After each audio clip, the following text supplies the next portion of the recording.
Hello, my name is Michael Lambert.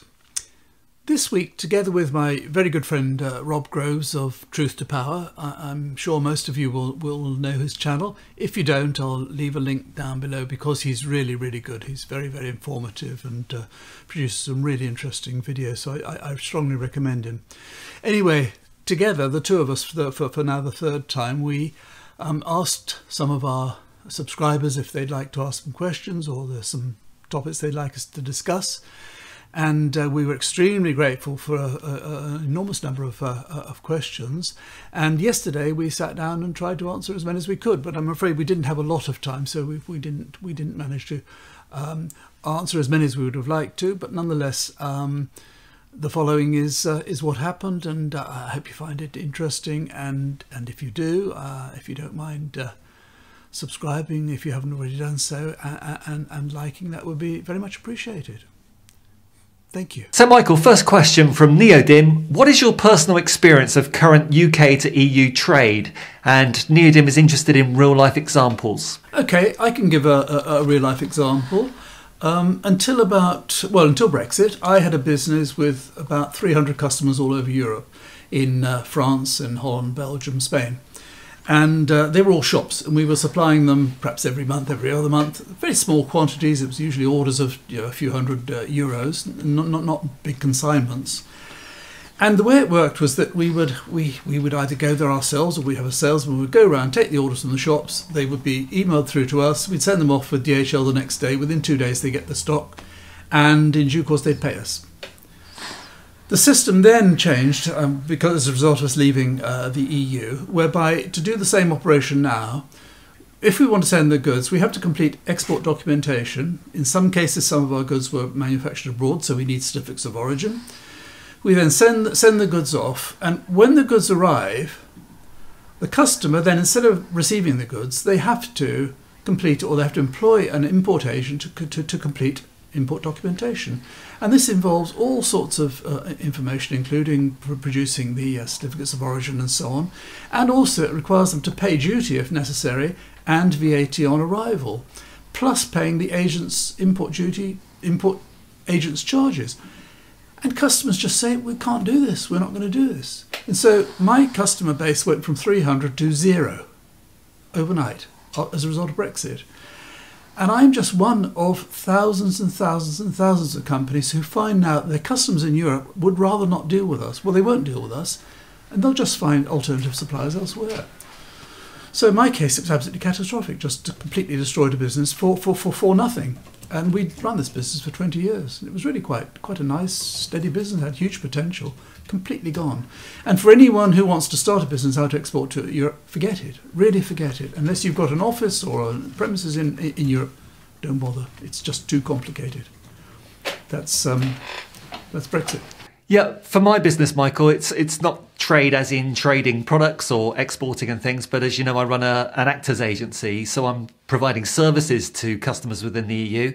Some of my biggest customers were the big Hollywood studios shooting big budget movies that they tended to use Eastern European countries because of cheaper production costs there, but they'd love to actually employ British actors because of the language difficulties and everything, and being able to speak with a reasonable accent. So I used to get a lot of business placing my actors in Eastern European countries for these big Hollywood movies, and also English-speaking theatres throughout Europe. So we have the English Theatre of Hamburg, the English Theatre of Vienna, English Theatre of Frankfurt. These are all opportunities that just disappeared overnight after Brexit. A very good friend of mine who's done a previous video with me, Gordon Griffin, was the casting director at the English Theatre of Hamburg. He's been made redundant because they have to either find English-speaking actors in Germany now, or obviously, you know, it's a Brexit benefit for the Republic of Ireland. A lot of Irish actors are now getting those jobs where English, Scottish and Welsh actors were getting them before. I was going to say, there is no compensation for this. There's nothing, we get nothing back for this. There's no benefit to us. We're getting a deal to import lamb from New Zealand. I mean, that isn't going to make up for thousands and thousands of firms sending goods to Europe. And of course, firms in Europe who want to send to the UK have the same problem. So trade between the UK and Europe has just really been absolutely decimated.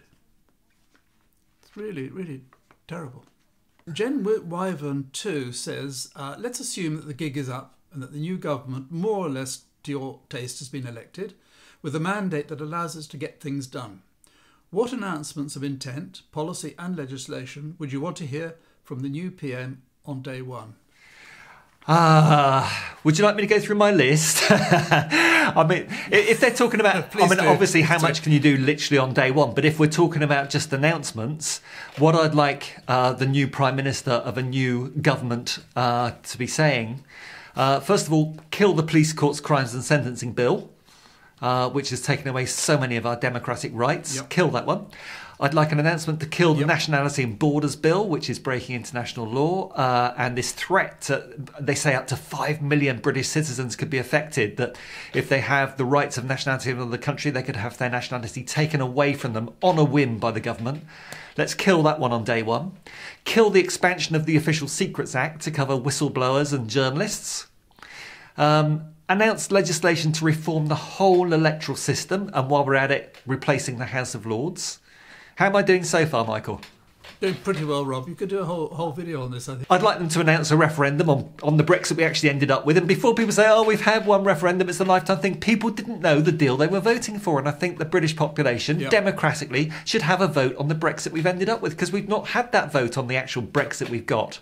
So let's have a referendum and maybe get a mandate for starting the process of applying to rejoin the European Union, if they'll have us. Next, an announcement that all MPs are banned from all second jobs and directorships. I don't care if it's in the National Health Service or performing a public service. I want my MPs to be absolutely committed to their job as an MP. So that's on day one. I want announcements that we're going to renationalise water, energy and rail.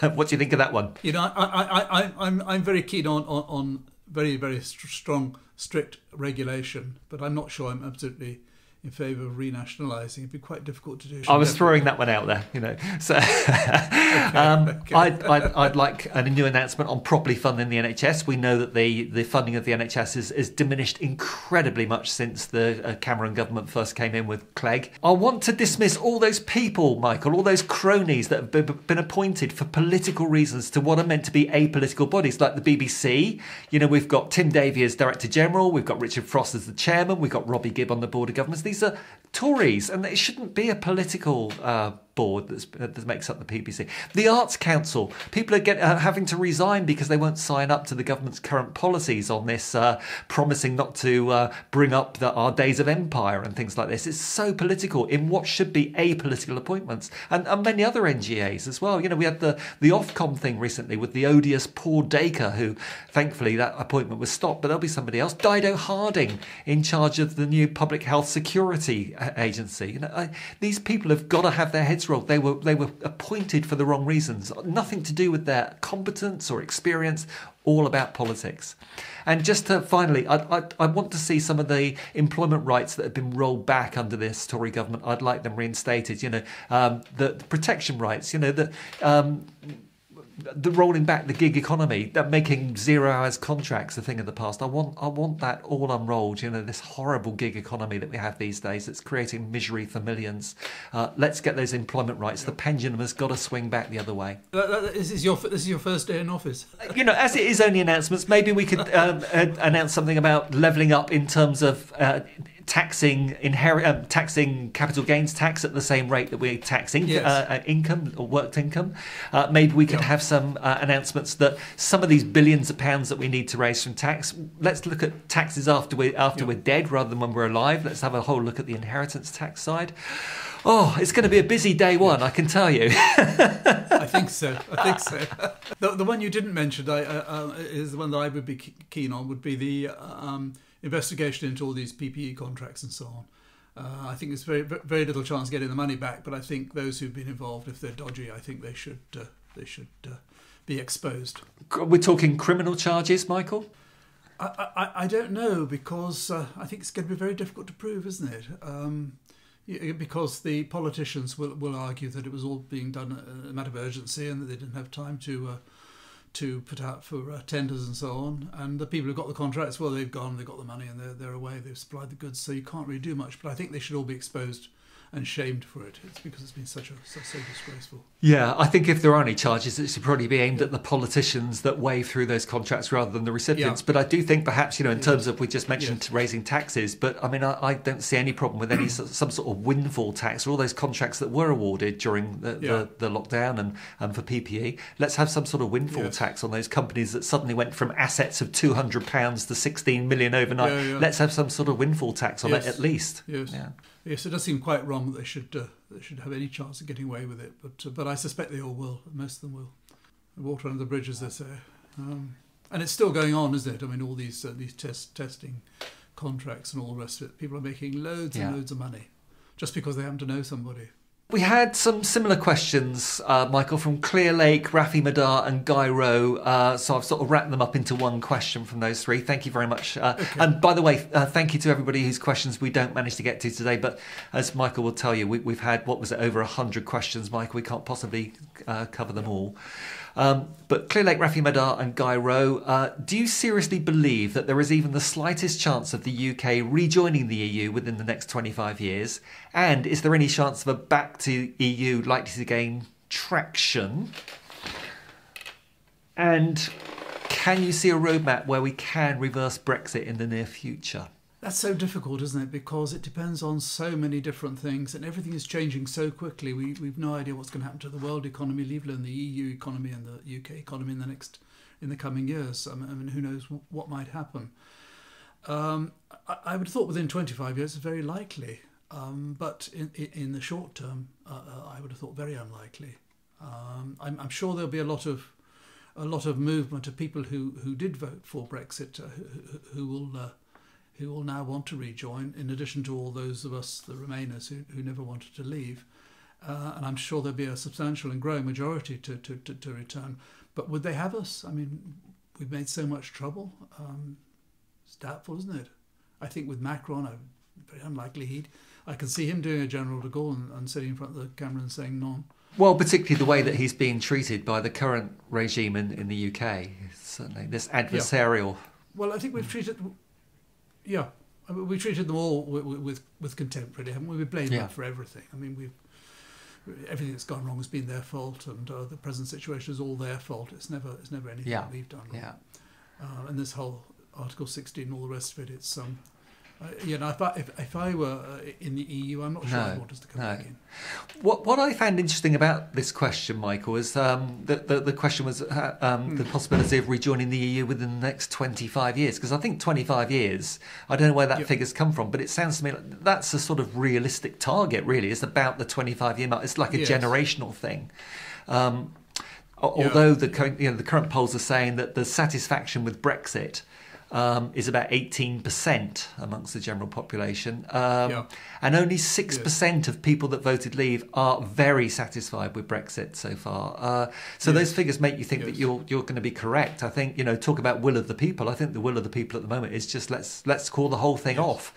Any right-minded person is going to be that it's an absolute disaster. Even those who are very keen can see it's a complete and utter disaster, and we'd be much better off had we not left. I hate to be so sort of fatalistic about this, Michael, and it sounds really crass for me to say so, but also 25 years in the future, the majority of people that voted for Brexit, bearing in mind it's the older people that tended to vote more, the vast majority of Brexit voters will be dead in 25 years.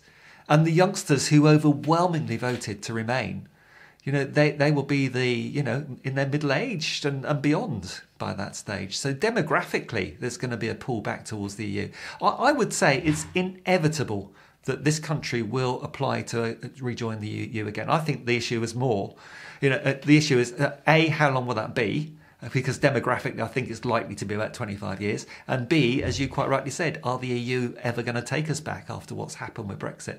I certainly know for a fact that we'll have far less beneficial terms than we had before Brexit, that's for sure. Having said that, I think it's very likely within a very short time we'll be applying to rejoin the customs union and the single market. I think that's almost inevitable within a matter of I would say as soon as the current regime under Johnson, is out, and that needn't even be a Labour government. It could be a Tory government under some less swivel-eyed Brexiteer than the current cabinet.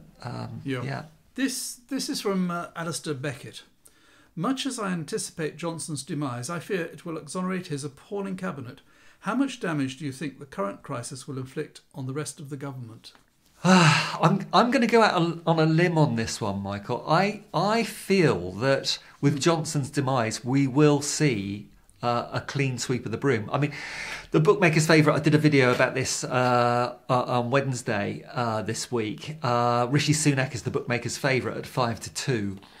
I think that Johnson has done the Trump trick. I think he has surrounded himself with mediocrity. You know, if you look at the Dominic Raabs, the Priti Patels, the Liz Trusses, I don't care what university they went to, but none of them are very bright. You know, they are mediocre people. And Rishi Sunak coming in, I mean, I will say, I'm no Rishi Sunak fan. I think he's an appalling multi-billionaire who has got no idea how ordinary people live their lives. But I don't think he's going to want mediocre people around. I think that if it is a Rishi Sunak prime ministership, he will clear out that cabinet. You will see a totally new cabinet.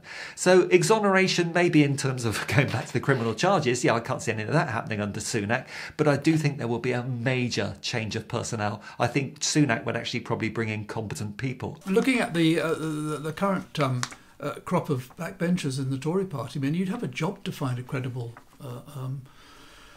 cabinet, I think, out of any of them. I mean, there's just so few talents there, it seems to me. Anyway. And of course, Sunak is a genuine Brexiteer from the beginning, unlike some of these turncoats like Liz Truss, the opportunistic ones, or Boris Johnson himself that's gone from, you know, avid Remainer to Brexiteer. Sunak has been consistent. He's always been a Brexiteer for the same reason that most other billionaires are Brexiteers, because they want protection for their offshore funds. They don't want to be covered by EU taxation regulations. So he would only bring in swivel-eyed Brexiteers to that cabinet. So in some ways, I'm not saying it would be a more conducive cabinet in terms of the well-being of the country, but I do think he would have far more competent people than your Raabs, Trusses, Rees-Moggs and Patels. You know? Yes, I think they're all tainted by what's particularly what's gone on lately, but with the whole history of this government has tainted them, really, because who's going to want to walk away with any pride saying I was part of the Johnson government that caused all this massive damage? I don't think they'll be queuing up to employ them in the city in the way that traditionally cabinet ministers were employed, or in big consultancy jobs and so on. And of course, to have been elected last time, you had to say you were pro-Brexit. So either you were pro-Brexit, in which case you're crazy, or else you had to lie, to pretend you changed your mind. And that, as you say just now, I mean, half the cabinet voted Remain.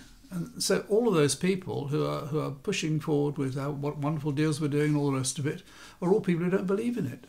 And they must, I would have thought, having campaigned for Remain, when they now see it all falling apart and all the damages it's doing, I mean, what can they say? I mean, the latest statistics on the economy and on trade volumes after Brexit are just so damning. There's no argument anymore that Brexit has severely hurt this economy. There's absolutely no doubt about it. Those are statistics from the government itself, the Office of National Statistics. And I think that sort of bad news is just going to go on all next year. It's going to get worse and worse, I think, for quite a long time.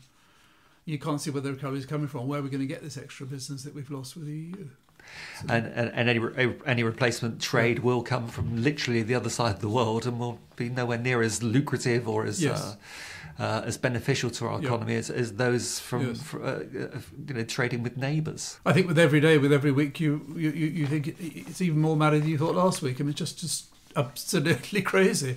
James C, K2288, Ethan Christopher Hartley and Dash 8 all ask similar questions, Michael, which is basically, who would you like to see replace Johnson if he's ousted by his party? Who do you think will replace him? And do you think the Tories will be as popular at the ballot box without Boris Johnson? Okay, the first part is regards who's going to replace him. I mean, it's difficult to know, isn't it? It's absolutely fascinating. I think obviously Sunak is going to be a favourite, I think.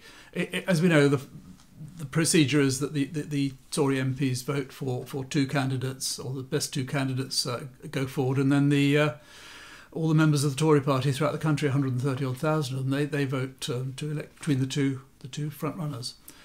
I think Michael Gove's been keeping very quiet. I think he's probably not going to be too secure because of his connection with these PPE contracts. Otherwise, you get names like Liz Truss. I mean, who would ever think that Liz Truss might be a competent Prime Minister?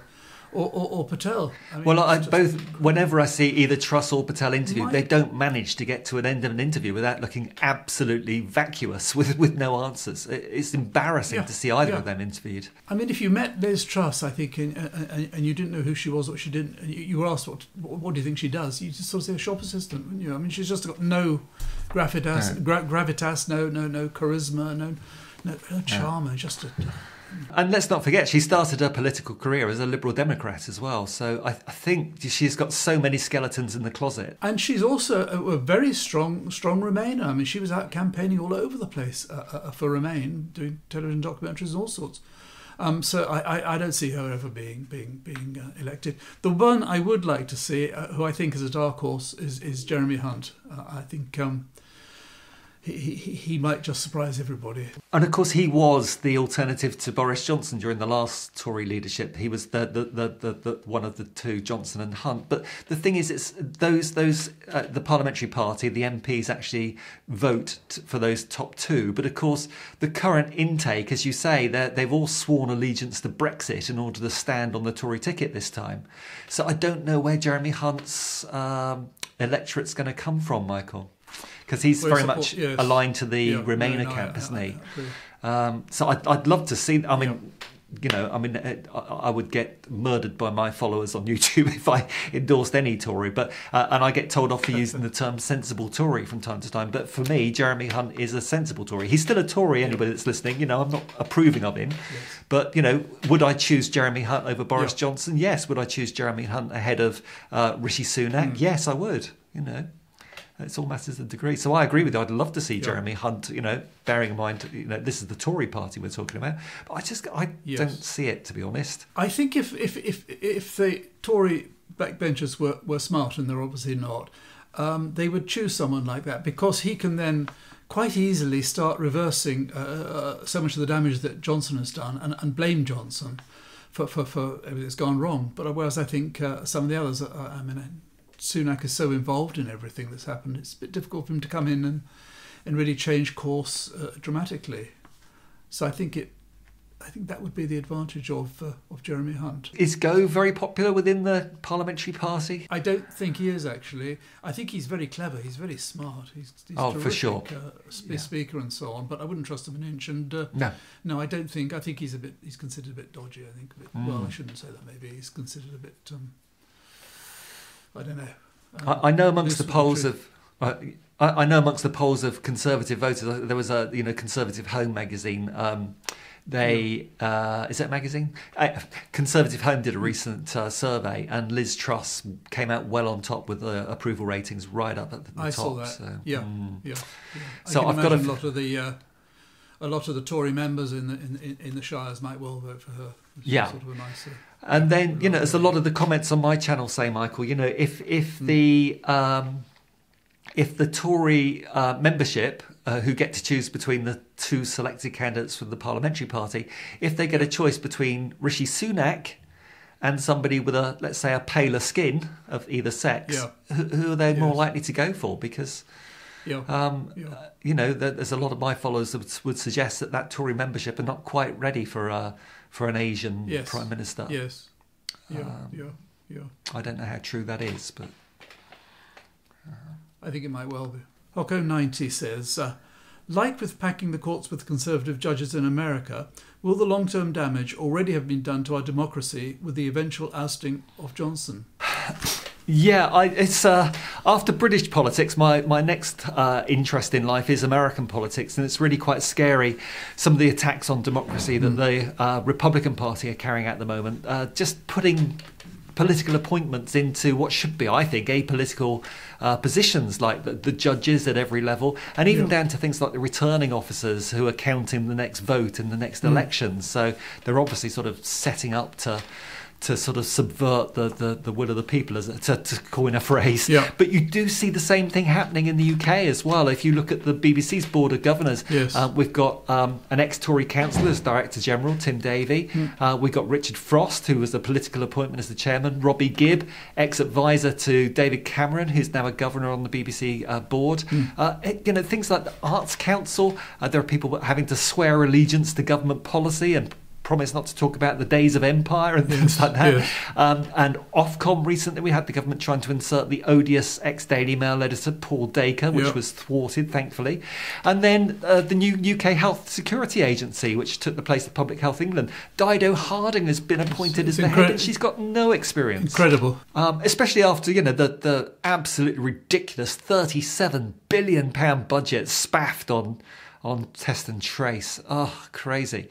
And, the Good Law Project at the moment are taking a legal case against the government saying that appointment was illegal. Really? It wasn't done. It wasn't done. There were no competitors. She was done sort of on a nod with no experience, no qualifications for that role. Yeah. But if you'd like to argue that it's actually corruption, that appointment, then, good luck appointing the government's anti-corruption czar, because it's John Penrose, her husband. So, Couldn't make it up. It's just so blatant, isn't it? It's ridiculous. how much of that can be undone, Michael? Once Johnson's in the past, how much do you think can be undone of that? It's going to be difficult, isn't it? I mean, once you've appointed somebody, you can't really, unless you've got good reason, you can't unappoint them. That would be political. So I don't know. You just wait for them to run their term, I suppose.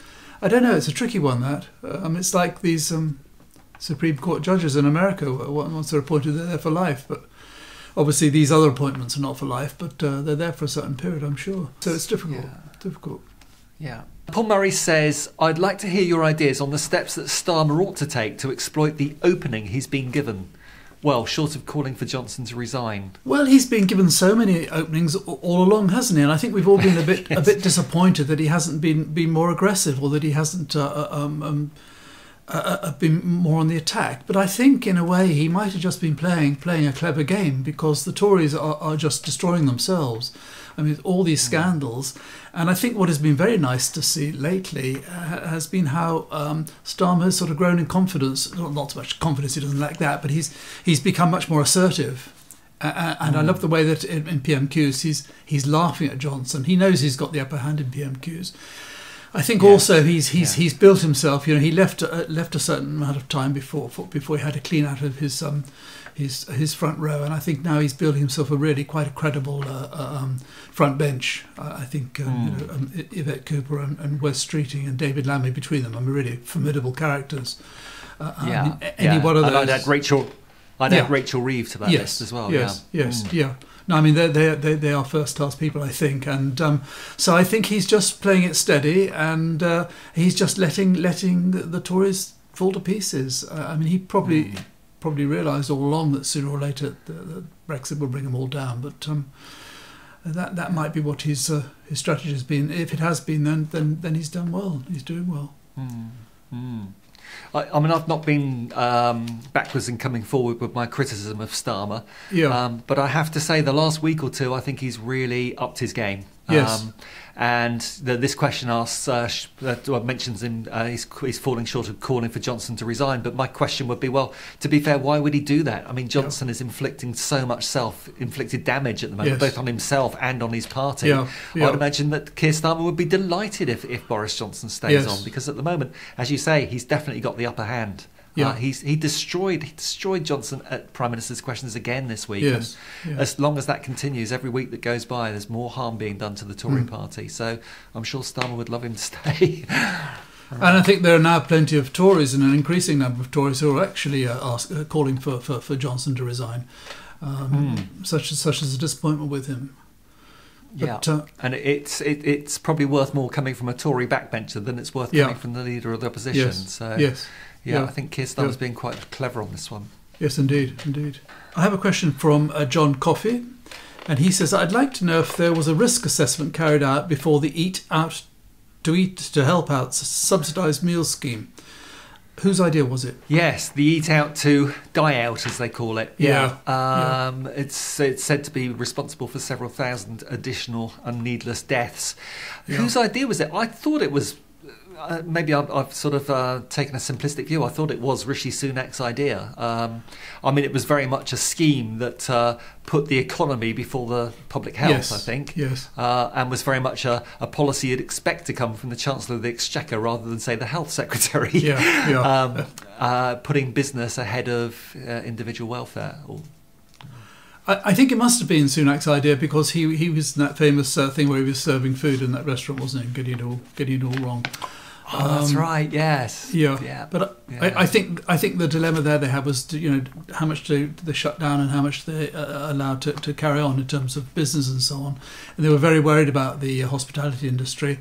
And I think it's the same now, isn't it? Where we've got this ridiculous thing where you're told to stay at home. Work from home now, but at the same time go out and have a party for Christmas. It's just crazy.